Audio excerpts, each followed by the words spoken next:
Hey, Danny here with the DMGT. It's been a minute since we've talked about some music or anything music related on this channel, and typically I like to focus more on the themes and stories around music and the emotions that it invokes, rather than like outright reviewing or reacting to music. Not that there's anything wrong with those, that's just not what I'm looking to do with this channel. However, music is really important to me and I wanted to be a part of this channel, so with 2020 making its final lap here, let's talk about our choices for best albums of the year.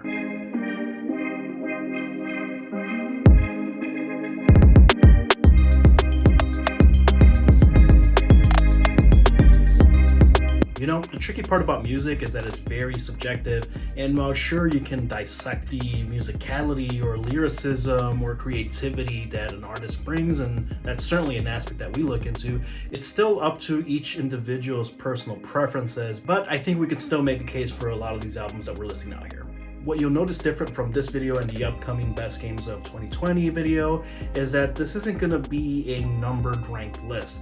I personally prefer the tiered ranking system when it comes to music and a little bit when it comes to tech as well, but I will call out what I believe is the best album of the year. So with that little caveat, that's kind of how I'm going to make it a little bit different. Obviously, I would love to put music clips of all these artists and their albums because I think they're that good, but as small as our channel is, I want to give it a fighting chance, so I'm just going to link everything down in the description. Dogleg, Mealy. Now, this is more of a new wavy punk rock type album and artist, but man, these dudes can really play and rock out. They're definitely a little bit lesser known of an artist, and unfortunately the album came out right at the beginning of the COVID-19 lockdown, so we couldn't really get a good chance of them touring around and getting the opportunity to gain some more popularity. Although Pitchfork did give them a glowing review for this album, so I imagine that's exposing them to more ears, and with good reason. It's fast-paced, get in, get out, riffage, drum fill, awesomeness. And while they're definitely more on the punk rock side of things than they are pop punk, I still find it to be quite palatable to the uninitiated on that side of the genre. Dude, that album just rocks. Go check it out. I don't have a huge vinyl collection, but as you can see, kind of, that album definitely made my collection. Kid Cudi, Man on the Moon 3, The Chosen. Man, I really struggled with this decision, not because I don't think it's a good album, it's a fantastic album, but it just came out on December 11th, and I'm typically of the mindset that you need more than a day, a weekend, or a week to really sink into some new music.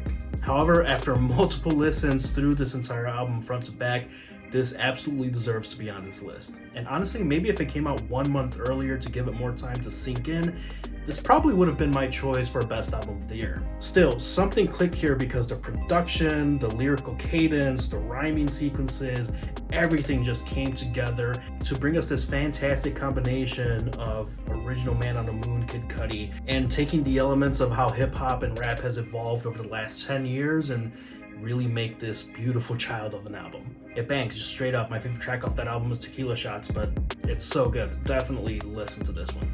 The Weeknd, After Hours. I, and what seems like the rest of the world in their right mind, have been huge fans of The Weeknd for a long time. Obviously, the unique, haunting, melodic vocals that he brings are really good, but to bring that pop R&B and just slap a ton of synths on top, it's just a recipe for everything that I love. Still, the album is very groovy, it's very synthy, it's very 80s. This one makes the list. Bring Me the Horizon, post-human survival horror. Bring Me the Horizon has made albums in back-to-back years that are on my best albums of the year list. If you were a fan of Amo and That's the Spirit before this one's probably going to come as a little bit of a shock, as they actually started off as a pretty hardcore metal band. There are a couple of tracks on this album that are just straight up metalcore, but they still found a really good way of incorporating modern elements and mainstream hip-hop, R&B, pop sounds, and I love it. I typically understand that metal and metalcore isn't the most accessible or palatable music, like I mentioned with Dogleg a little bit, but I keep going back to this album when I need to blow off some steam, so I have to put it on this list. Touche Amore, Lament. Now, I know I'm on back-to-back heavy distortion guitar rock sounds here, but hear me out. This band is definitely on the farther end of the angsty, soaring,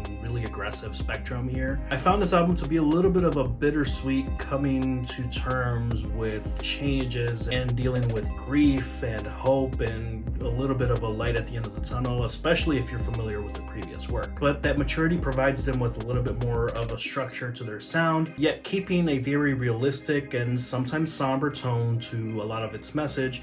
I think this is a really good album to kind of sit back, absorb, reflect, and accept things as they are, in particular in a year like 2020 when just so much madness has happened. This one's definitely a moody one, but I still do recommend it. Denzel Curry, Unlocked. This one's actually more of an honorable mention because it's not a full-length album, it's a mixtape, but one worthy of listening to regardless. It's a quick listen, it's only 8 songs long and about 18 minutes deep, but not a single second is wasted. It's just good. I'm not trying to be one of those, oh, you have to listen to hip-hop with a message, bro, but this one's good. This one's good. All right, before we get into DMGT's album of the year, here are going to be some honorable mentions. Run the Jewels 4. Fiona Apple, Fetch the Boat Cutters. Phoebe Bridgers, Punisher. Haim, Woman in Music Part 3.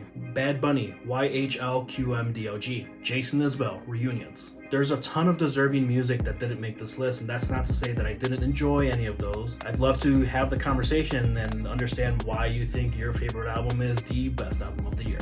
With all of that said, for Best Album of the Year 2020, this one's gonna go to Charlie XCX, How I'm Feeling Now. This album is very much a child of quarantine, produced entirely in 2020, created during the pandemic lockdowns, and does a very good job of reflecting how a lot of us have been feeling this year. And I think there's something to be said about that. While, yeah, sure, we've been bombarded with, yes, 2020 this, 2020 that. Having the outlet in this album just felt really good at the time that it came out. I'm very much aware that a lot of other albums came out as a product of the quarantine, but this one's the one that hit the most for us. Yeah, it's angsty and sometimes a little bit whiny, but why can't we be angsty and whiny this year? Let's just let it out. Embrace what this year was, and I think this album encapsulates that. On top of that, Charlie XCX has been a background writer for a lot of the best pop songs over the last 5 or so years, influencing pop, dance pop, radio pop.